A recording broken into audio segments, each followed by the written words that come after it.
Case 4 of the Book of Equanimity. Attention. As the world-honored one was walking with the congregation, he pointed to the ground with his finger and said, "This spot is good to build a sanctuary." Indra, emperor of the gods, took a blade of grass, stuck it in the ground, and said, "The sanctuary is built." The world-honored one smiled.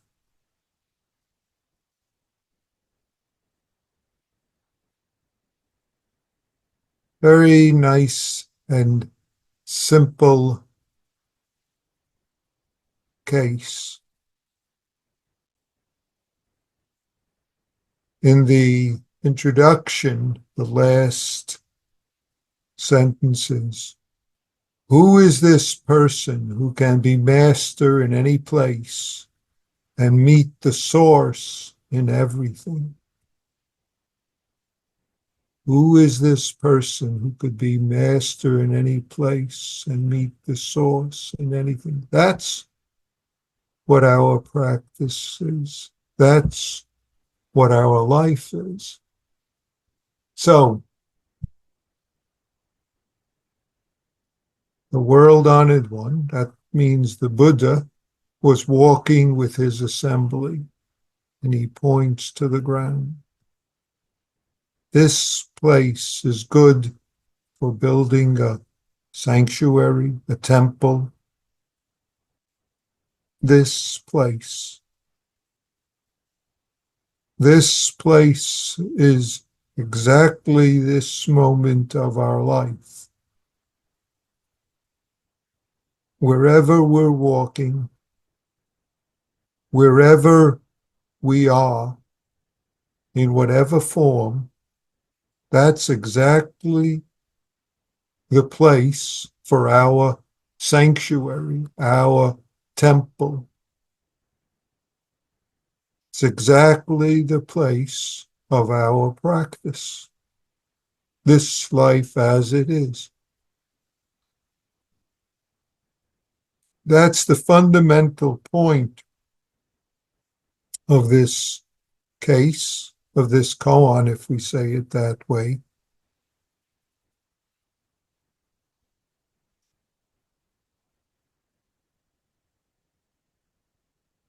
Good to build a temple here, a sanctuary from what?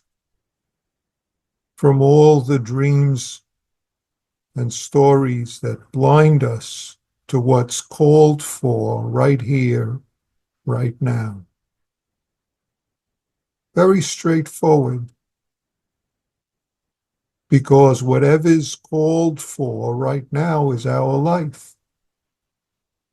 And whatever gets in the way is our stories about how it should and shouldn't be.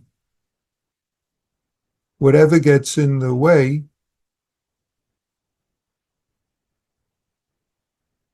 is what creates trouble for us. Whatever our judgment about how it should or shouldn't be right now is what blinds us to what is right now. That's why sitting is so easy, because we can't be but right here. The appreciatory verse, first line, is on the 100 grass tips, boundless spring. Taking what's at hand, use it freely. That's what this case is about. Taking what's at hand, whatever comes is exactly you, exactly your family, exactly our life. How do we be familiar, intimate with it? How do we freely be here? Well, one of the things is not to be entangled, or not to stay entangled, or not to be blind to how we're entangled in our dreams, which means as we sit, we notice where and how we're caught. If we fail to notice, then we feel. If we fail to feel it, then we suffer. If we feel and sense it, then we can take care of it. If we don't, then we bump into it. We don't have to go looking elsewhere for our practice because it's always right where we are. However, this plant, these 100 plants appear in the spring of our life right here, right now.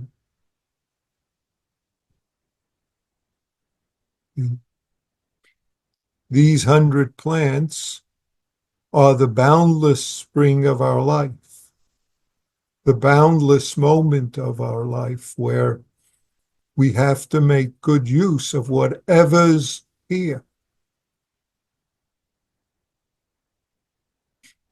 Picking up what comes to hand, using it knowingly. It's another translation of that verse.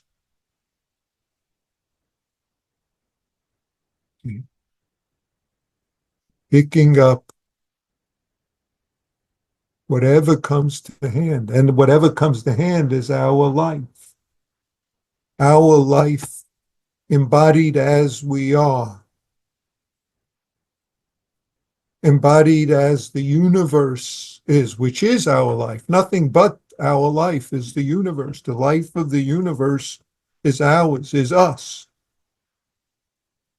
So Indra is the king of the gods, if we want to say that, the king of the heavenly realm. Indra took a stalk of grass and stuck it into the ground and said, the sanctuary is built, the temple is built, taking care of it right here with how whatever shows up.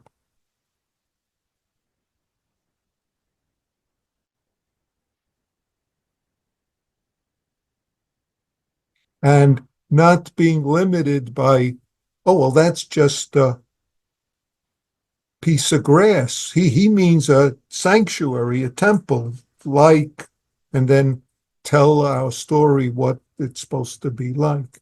I mean, the meal I'm supposed to have is the people who are supposed to be, the job that should be, what you should say to me, what you shouldn't say to me, what they should do or what they shouldn't do, how my body condition should be right now, etc., etc. All the coulda, shouldas, wouldas that we hold on to without noticing that keep us from being the Dharma sanctuary, the Dharma truth, the Dharma temple of the moment where we take care of it in the most simple and ordinary way.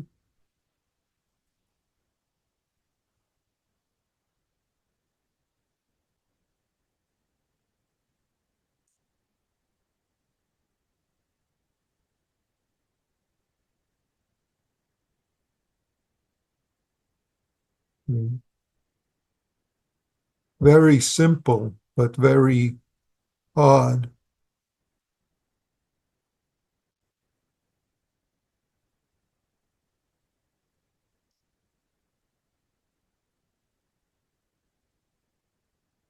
The Well, let me read the whole verse, and then I'll want to bring up the last line. On the 100 grass tips, this is one particular translation, boundless spring, taking what's at hand, use it freely. Buddha's 16-foot golden body of manifold merits, spontaneously extending a hand. Enter the red dust. The red dust is a name for the world. Scarlet dust, red dust. Scarlet dust, red dust is, in a sense,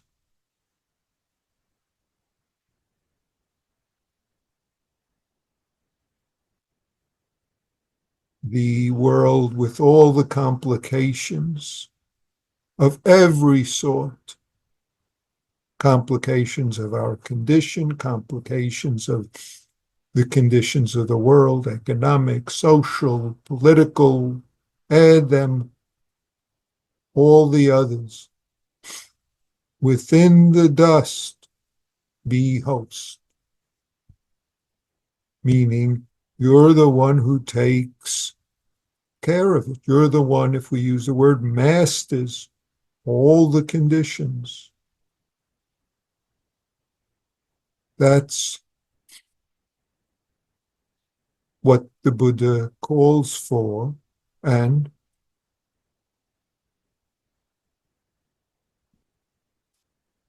while the guest spontaneously appears from beyond this world, that refers to Indra, the ability to appear and take care of it. Wherever you are, be content with your role. Everywhere, life is sufficient. Life is appropriate. You can be the life.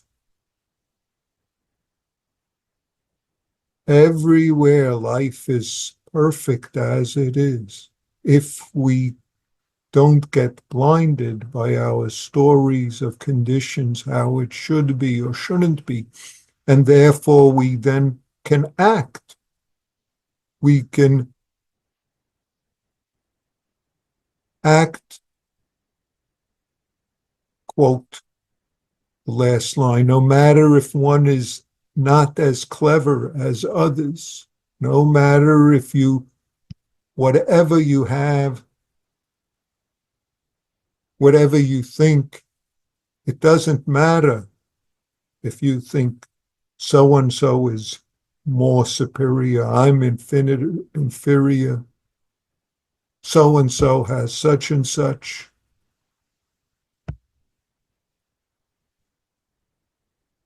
Dislike not those more adept at you is another translation of that last line. No, it's the last part of the last line. Wherever you are, be content with your role.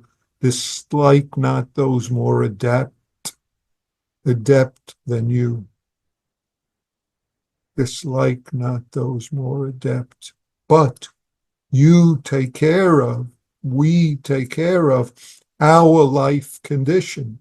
Our life is so-called inside, our life is so-called outside, our life is so-called what's called for here and now, because we see we're capable to make use of what's at hand, to use it freely according to circumstances. When I worked this case with Maizumi Roshi, he was, after we worked at it, he said, this is a nice koan, quote, this is the kind of understanding I want people to have, that wherever they are satisfied.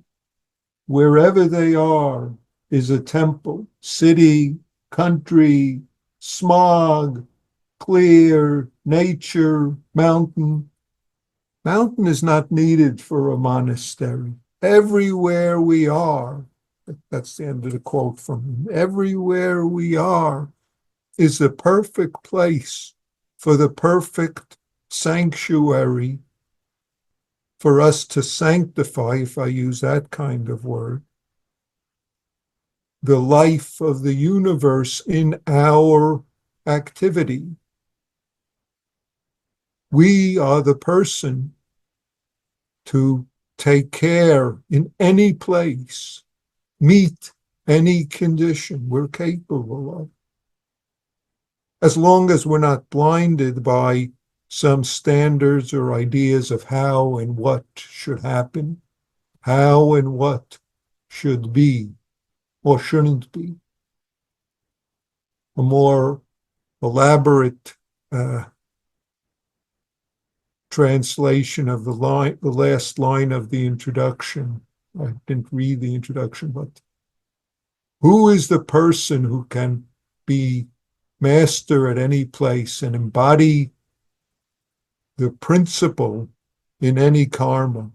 The principle means the fundamental truth of what Buddha teaching is, the fundamental truth of the reality of life, the reality of that you are exactly perfect in this universe as it is, and this is yours to take care of. No matter what the karmic circumstances, if we use that kind of fancy word, no matter what the karmic circumstances that we face, we individually, we as a group,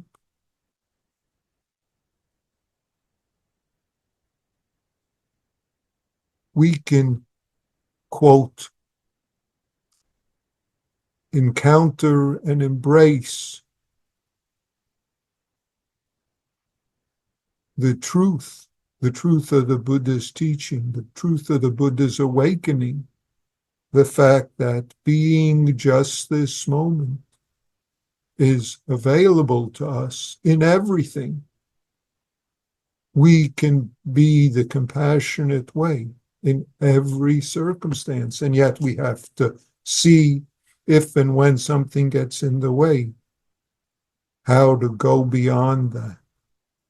And of course, the way is very clear in our upright sitting, in our manifesting, being just this moment in the particular moment. We've all been sitting sesshin for a little bit these past few days. We can continue to embody that and embody that in our ongoing activity, in our ongoing sesshin, and in our ongoing life. Doesn't mean be still. Notice this story, if I call it story, this case is the Buddha out for a walk with his disciples, using exactly a simple circumstance of walking in the field, not some specific, quote, better circumstance to be. Every circumstance is the perfect spot to manifest the Dharma sanctuary that is our life, that is our interaction with others. Thank you.